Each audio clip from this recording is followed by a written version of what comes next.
Good morning, girls. Welcome to the study of Science 1, Chapter 1, Gravitation.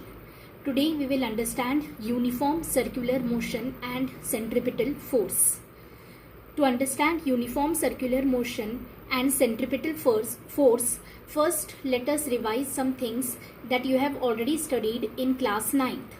So in class 9th, you have studied about scalar quantities and vector quantities.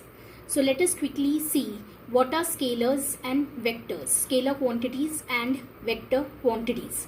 Scalar quantities are quantities which can be completely described by magnitude alone.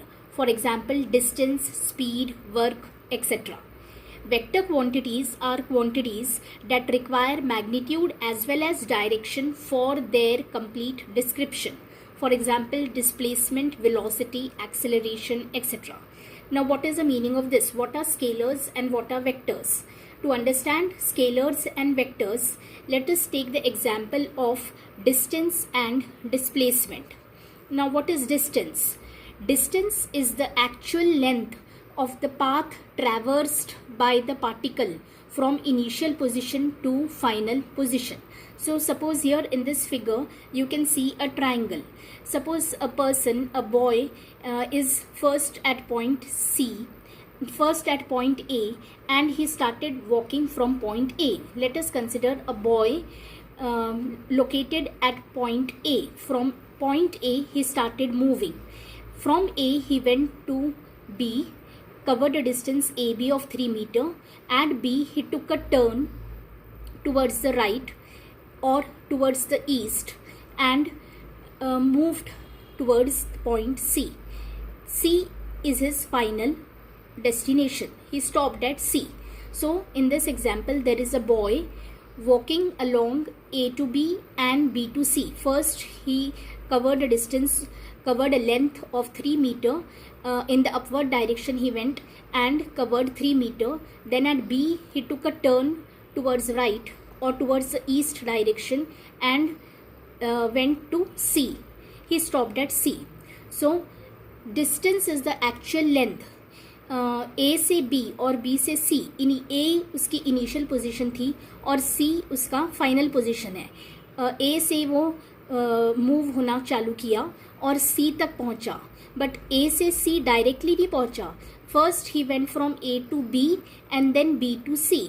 तो actual length है उसका, actual path जो उसने traverse किया, cover किया, वो है A से B और B से C.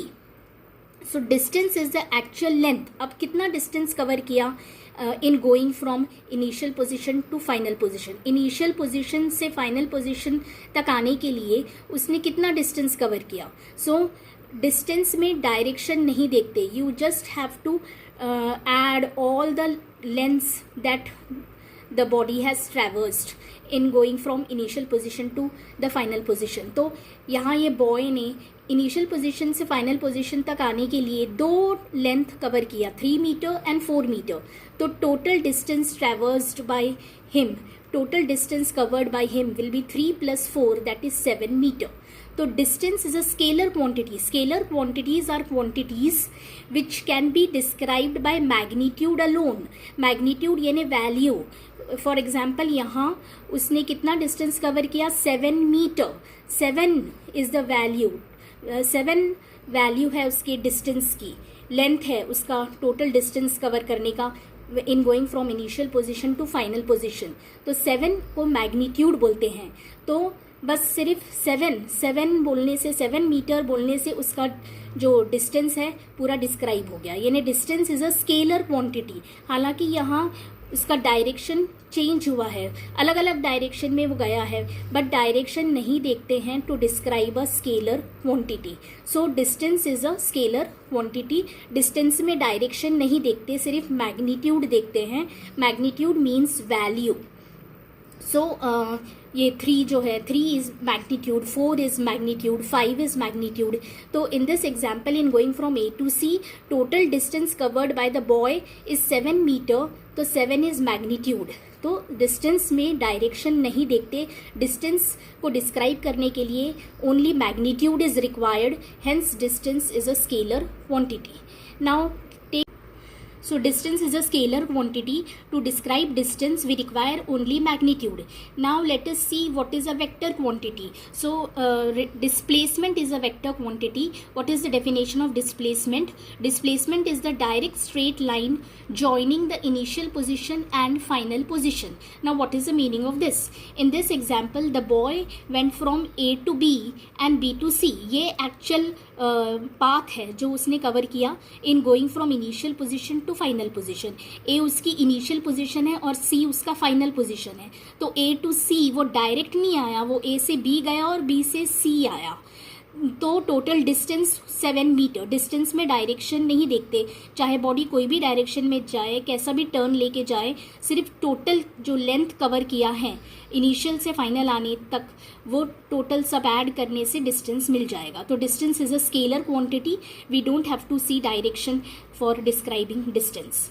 नाउ ए से सी आया, तो अगर A is initial position and C is final position, अगर ए और सी को डायरेक्टली ज्वाइन कर दे, एक्चुअल में ऐसा नहीं हुआ था बट इमेजिनरी लाइन है ये, joining the initial position and the final position, तो ये ए सी बन जाएगा और एक ट्रायंगल बन जाएगा. ये एक राइट एंगल ट्रायंगल बनेगा. You can apply Pythagoras theorem here and A C का लेंथ निकलेगा 5 metre by applying Pythagoras theorem.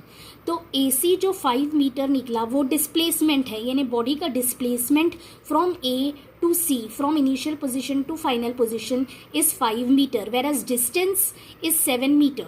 Actual 7 meter चला है but वहाँ डायरेक्शन नहीं देखते एंड टोटल कर लेते हैं सिर्फ जो भी लेंथ कवर किया है. तो 3 + 4 is 7 but displacement is 5 metre. ये 5 कैसे आया? By joining the direct straight line, by joining the initial position and final position. तो ये ट्रायंगल बन जाएगा और फिर यहाँ मैथ्स का पाइथागोरस थ्योरम लगाएंगे तो 5 मीटर निकलेगा ये. तो डिस्प्लेसमेंट है 5 मीटर और डिस्टेंस है 7 मीटर. तो डिस्प्लेसमेंट वेक्टर क्वांटिटी है.